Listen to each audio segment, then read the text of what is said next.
hapon po, isa sa 11 target sa magkakahiwalay na operasyon kontra droga sa Batangas at Laguna ang nanlaban umano at napatay. May isa pa raw na ginagamit naman ang pagiging anak ng retired police official para mapalawak ang kanyang drug operation. Nakatutok si John Consulta, exclusive. Papasok na sana mga operatiba sa target na bahay na ito sa Balayan, Batangas nang bigla silang salubungin ng putok ng baril.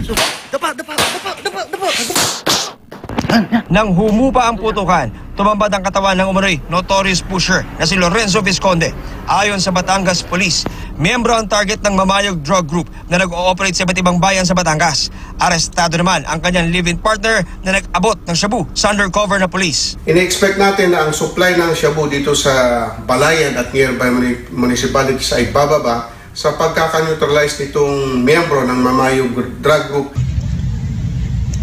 Sa Pagsanhan, Laguna, nagtangkap ang tumakas ang suspect na si Darwin Porcopio sa bypass operation sa Barangay Binyan.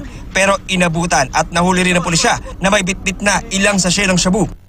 Arestado naman sa hiwalay na operasyon ang suspect na si Percival Gabinete at 7 iba pa sa magkakahiwalay na drug operation ng Pagsanhan Police.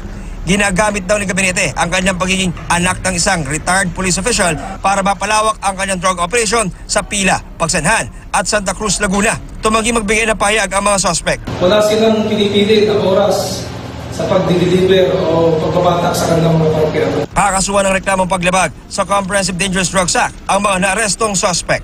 John Consulta, nakatutok, 24 oras.